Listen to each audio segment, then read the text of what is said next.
times we've learned them by accident. But in any event, we have this unique ability to pass them on to the next generation, and that way make a much, much better generation than the one before it. So that's why I think it's important.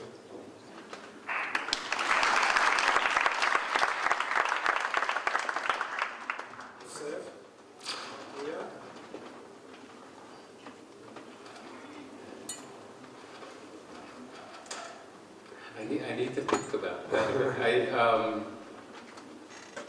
Since my film deals with this question as well, it's something that's been on my mind recently. I'm almost convinced that progress is a result of rebellion, of change. That there's a pendulum that has to move one generation to one extreme so that everything progresses when the pendulum comes back. Within a family, rebellion is taken in a personal context and sometimes is painful. But I think part of the way we are wired, and I think my father is an example of that when you look at his parents, part of the way we are wired is to move away from what we were brought into. I'm not sure though, if my father wasn't here, I would say this with more confidence. like anything else. You respect your father, no doubt about it. And it seems to me that he respects you also very much.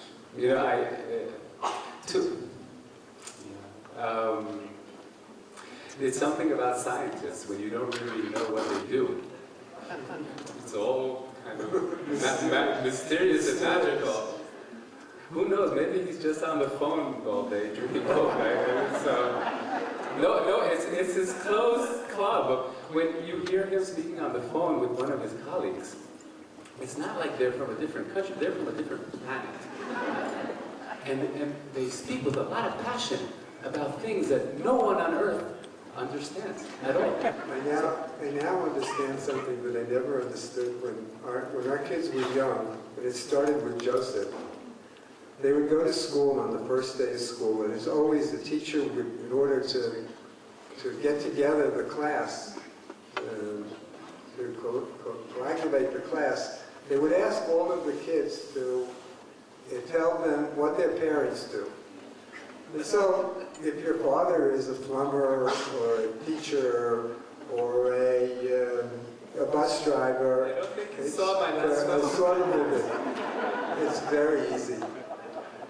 But for all of my kids, including Joseph, it was very difficult. And it turns out the most popular answer to give the teacher was, he talks on the telephone. Joseph, this is a good idea for your next movie. A good anecdote, I mean, not idea. I'm moving away from films about my father. Fair enough, we can respect it. Chaim, among your students, I'm sure you have students at the age of Yossi. How do you look at this generation? I must admit that having a child who's the age, Joseph's a little older than the students I have, but having children that were the age of students in the laboratory really helped me understand them a lot better. And because it's very difficult, I think, that in the laboratory works like a family. And you really have to understand each other, because without everybody working together, the effort to discover the secrets of science just doesn't work. And I must say that having children and having a number of children really helped me tremendously. I learned a lot from Joseph, and it really helped me in the laboratory. Joseph, do you consult with your father from time to time? My father has two mantras, which makes consulting with him an interesting experience. One is this. You can take this as advice. When standing in front of a dilemma that is really serious, where you don't know which which decision is better, my father says it doesn't make a difference.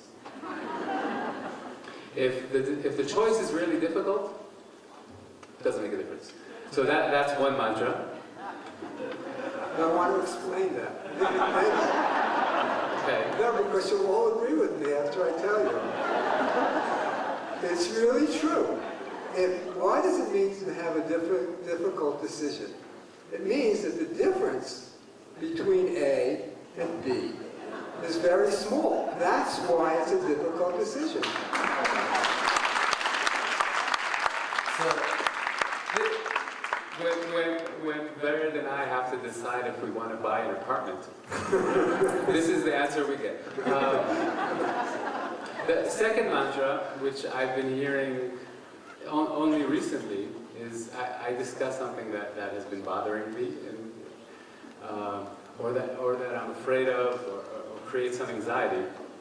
And my father has been telling me, in 10 years, what fears you today will be completely insignificant. And then when I ask, can you share that wisdom with me? What is it that I'll know when I'm 52 that I don't know when I'm 42? And his answer is, there's a reason why you don't know it when you're 42, and you just have to wait.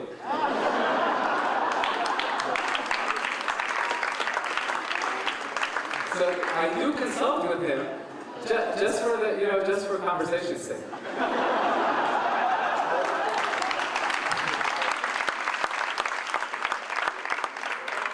All of this applause was because you all know that I'm right.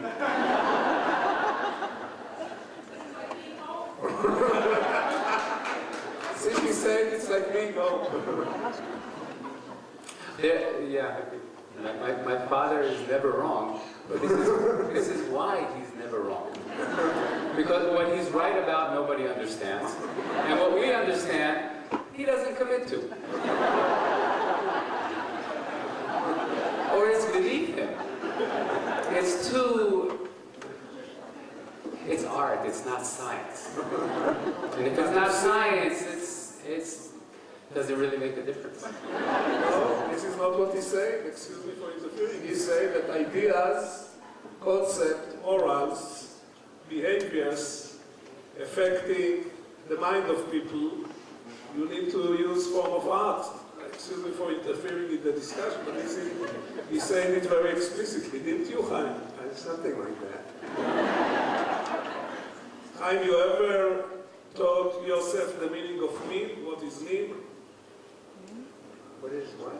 Meme. Meme? Meme. I don't think I ever explained that to him because I don't know what it is. Really? Okay. Meme is the virus of the mind. The concepts like... I didn't know that. Yeah, this is, Dawkins is elaborating on it, but I guess you and Dawkins shouldn't get along well. I forgot.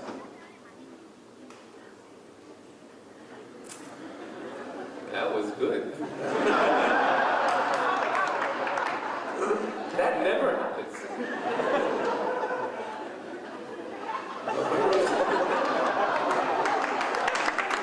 No, it was not personal. Personal, different story. Yosef, Chaim, you ever seek the advice of Yosef? Yeah, sure I do. All the time. Well, not all the time. Sometimes. Rarely.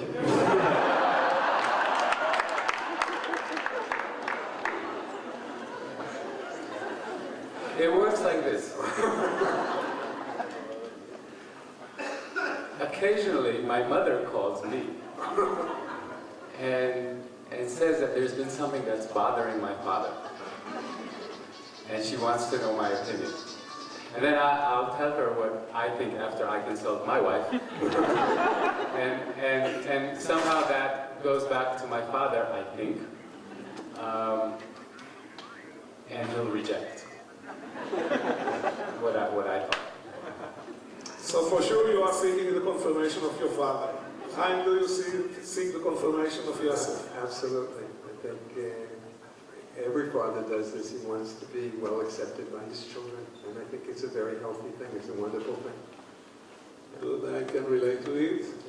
And about the third thing that all of us seek, we already discussed with Tzipi the chicken soup. And I understand that at that aspect you are very well filled, as Tzipi mentioned. Chaim, what do you want to see yourself doing 10 years from today? I'd like to see him doing whatever he wants to do. He's, so far, he's made the right decisions and done the things that he wants to do, and he's done it in the way that he wants to do it. And he's done it as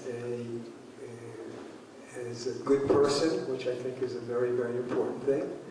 And I see no reason why he shouldn't continue leading that type of life. Good. And Yossi, what do you think Chaim will do 10 years from today?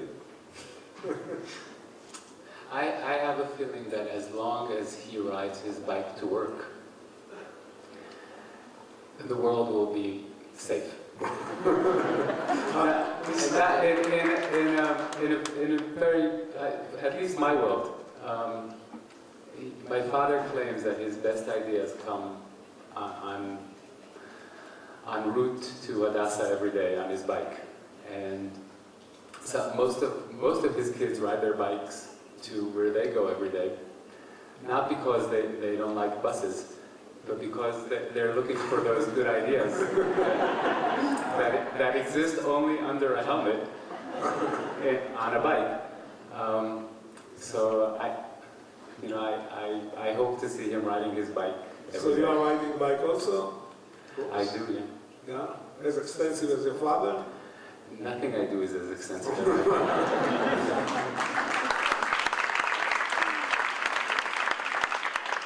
Hi, what is the passion about bike riding? It's a wonderful, wonderful experience. Anybody who's never done it, I highly, highly recommend it. And it's first of all, I love to be alone. It's really, You see, we have this tradition, with every child before they went to the army, my father took us on a trip, a few-day trip in Israel. Now this sounds like a great bicycle.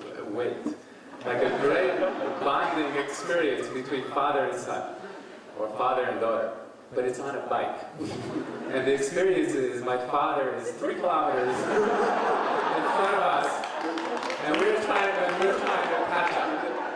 And it's so bonding to see how out of shape you are compared to our father. It's inspiring.